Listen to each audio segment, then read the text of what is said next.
C'est super drôle. Vraiment, je vous assure, c'est super drôle. Vous allez passer un bon moment. Et bonjour à toutes et à tous. Et aujourd'hui, on se retrouve pour la critique de Créature Commandos, saison 1, épisode 1 et 2. Enfin, après, je dis saison 1, mais je sais pas si ça va être une série basée sur plusieurs saisons. Mais officiellement, le premier projet de James Gunn au sein de son DC Studios, dont on va en parler beaucoup. Peut-être pas autant que le MCU de Kevin Feige et compagnie, mais en tout cas, l'univers de DC super-héros avec eux, James Gunn, chapitre 1, Gods and Monsters, des dieux et des monstres. Là, ça, on va en parler beaucoup. On va faire les critiques des épisodes. Et du coup, Créature Commandos, j'ai pris mon pied, un truc de fou. J'ai trouvé ça super rigolo, super drôle. Et en même temps, c'est un peu comme The Suicide Squad. Parce que, apparemment, The Suicide Squad serait canon. Mais là où c'est un peu bizarre, c'est que The Suicide Squad, c'est un petit peu canon à Suicide Squad du premier film de 2014 ou 15, de 2015 je crois, qui était épouvantable avec Jared Leto en Joker. Mais en même temps, si les deux films sont canons, ça marche pas parce qu'il y a Ben Affleck qui joue Batman. Donc on sait que James Gunn va introduire un nouveau Batman, un nouveau Superman, qui ne seront pas Henry Cavill et Ben Affleck. Mais bon, bref, on va pas essayer de se tirer les cheveux, essayer de réfléchir à c'est cohérent ou pas, ou alors il y a eu juste il y a eu un recast, ou il y a eu carrément un retcon, on s'en fiche. On est là pour parler de Creature Commandos, et effectivement, Creature Commandos, c'est le premier projet officiellement de James Gunn au sein de son univers DC Studios, mais en réalité c'est le deuxième parce qu'il y a eu The Suicide Squad qui est canon, mais c'est quand même très drôle, c'est même mieux que The Suicide Squad qui était bien, mais qui était bien mieux que le premier qui était nul, mais c'est quand même mieux aussi que The Suicide Squad, et hâte de voir tous les projets à venir. Donc il y aura des hauts et des bas, mais pour moi pour l'instant on commence avec on met la barre haute avec Creature Commandos. Du coup, en gros, ce que j'ai aimé, c'est beaucoup le caractère de certains personnages, très cool. Donc, j'ai bien aimé aussi donc, les situations qui étaient parfois un peu comiques. Parfois, c'était un peu, non pas exagéré, mais je trouvais que on pousse les curseurs à fond. Donc, c'est vraiment une série pour adultes. C'est vraiment, en plus, c'est interdit au moins de 16 ans. Donc, il y a la violence, le langage grossier. Donc, les personnages sont sans filtre et il y a le langage cru, tout ça. Il y a même aussi des scènes un petit peu, voilà, pas forcément pour les enfants. C'est clairement une série pour adultes ou pour grands bonhommes ou grandes dames, voilà. On va pouvoir dire pour grandes personnes. Mais c'est que c'est radicalement différent de ce qu'on a vu, parce qu'en même temps c'est vrai que DC, contrairement à Marvel, j'ai pas envie de dire que c'est enfantin ou que c'est pour les enfants, les bébés, parce que parfois il y a Deadpool et Wolverine comme contre-exemple, mais vous allez me dire oui, mais Deadpool il a la mentalité d'un enfant, d'un adolescent, donc tu vois, lui aussi il se conduit comme un adolescent, un jeune adulte. Oui, certes, mais il y a quand même de la violence, c'est grossier. Bah oui, mais après, grossier ne veut pas forcément dire que c'est adulte, parce qu'il y a des enfants qui jurent de plus en plus aujourd'hui, mais bref. Mais Creature Commandos, ça démarre très bien. Du coup, en gros, sans spoiler, qu'est-ce qui se passe? C'est un peu donc une équipe de monstres, qui est donc un peu l'équivalent de la Suicide Squad. C'est une nouvelle Suicide Squad, parce qu'en même temps, il y a déjà eu Suicide Squad avec James Gunn. Sauf que là, c'est une nouvelle équipe qui était avec Amanda Waller, et qui est commandé aussi par un certain le docteur Richard Rig Flag, qui est donc le chef de cette équipe. Et donc on a des personnages qu'on va avoir comme par exemple la fiancée, donc la dame de Frankenstein.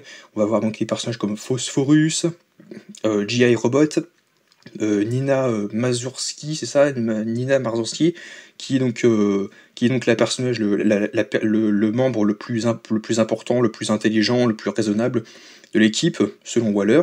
Et on a aussi un homme chien, mais what the fuck. Je sais même plus comment il s'appelle, mais ah oui, si, c'est Weasel. Weasel, donc, comme le pote de Deadpool, comme le barman, le pote de Deadpool.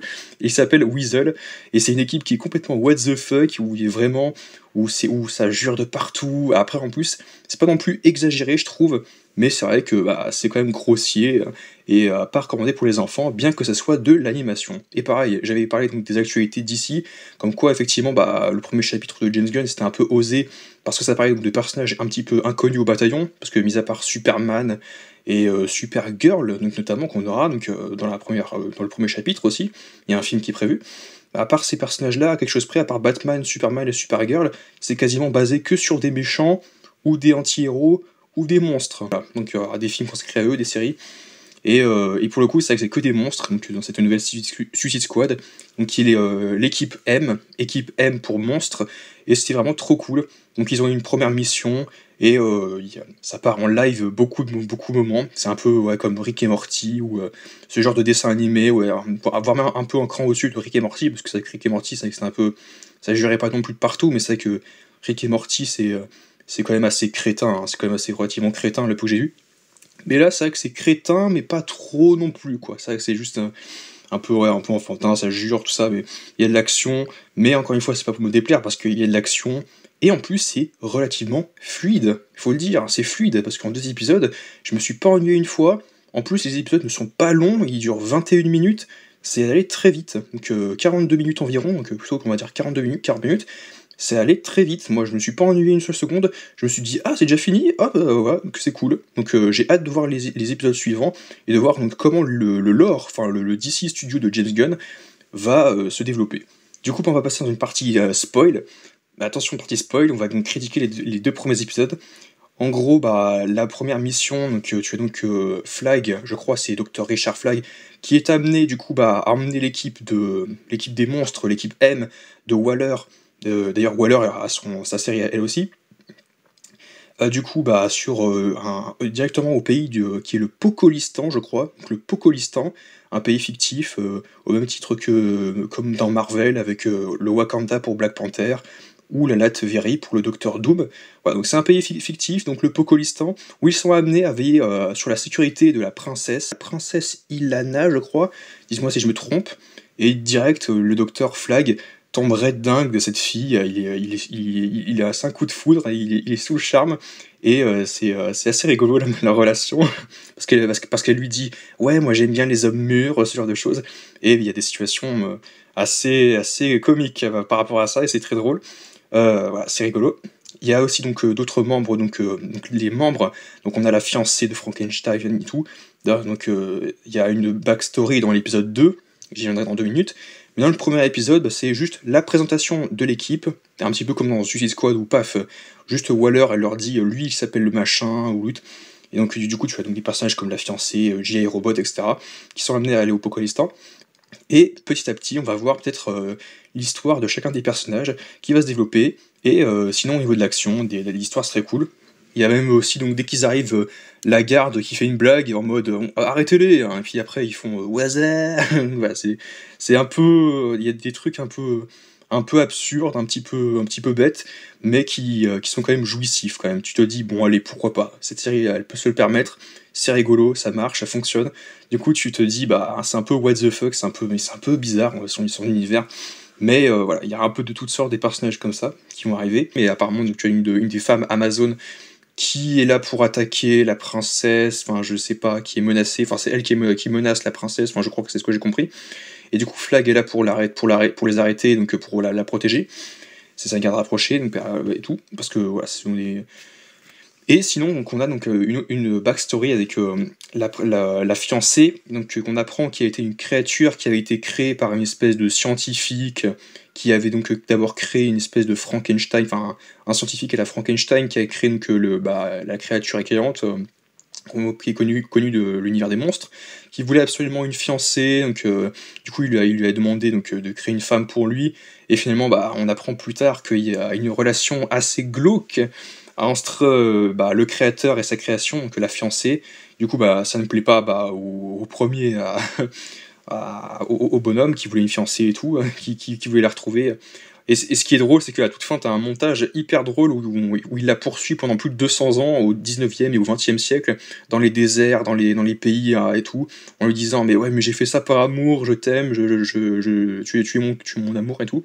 Mais sauf que la fiancée, elle, bah, elle ne l'aime pas, évidemment, elle repousse ses avances. Et c'était assez drôle parce qu'elle voulait absolument bah, revenir à l'endroit où elle était née, où elle avait été créée. Et donc tu as donc Nina qui est amenée, enfin Nina Mazurski, qui est amenée à la suivre. Et elle découvre bah, ses origines, et elle quitte en pleine nuit le manoir.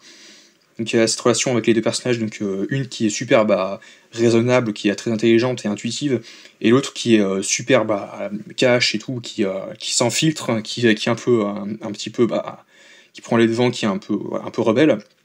et qui va lui raconter son histoire, qui va retrouver son histoire avec le fiancé un peu hystérique, qui était en mode oui je voulais une fiancée et tout. C'était assez rigolo, c'était assez comique. Et du coup pour conclure, il y a des personnages qui sont très bien écrits. Et puis un truc que j'ai pas forcément compris à un moment, c'est qu'à un moment tu as Phosphorus, donc l'espèce qui ressemble au personnage, qui ressemble un peu à un Ghost Rider, donc qui a une espèce de squelette avec en flamme et tout, qui essaye donc, qui est un peu l'équivalent donc qui est une sorte de traître donc, dans cette espèce d'équipe là qui veut arrêter Flag, mais Flag qui lui dit non nous sommes dans la même équipe, tu es avec moi, donc nous sommes du même bord. Et ça, j'ai pas forcément compris en fait, même si la scène de combat était cool, parce que la salle prend feu, il défonce le plafond, le sol. C'était assez rigolo, c'était assez cool, mais j'ai pas forcément trop compris pourquoi Phosphorus faisait ça en fait. Bref. Et sinon, en gros, les personnages sont sympathiques, ils sont super drôles, et je vous conseille cette série. N'hésitez pas à aimer, partager, commenter, vous abonner, on va revenir très vite pour parler de l'épisode 3, j'ai super hâte. Allez, à très vite.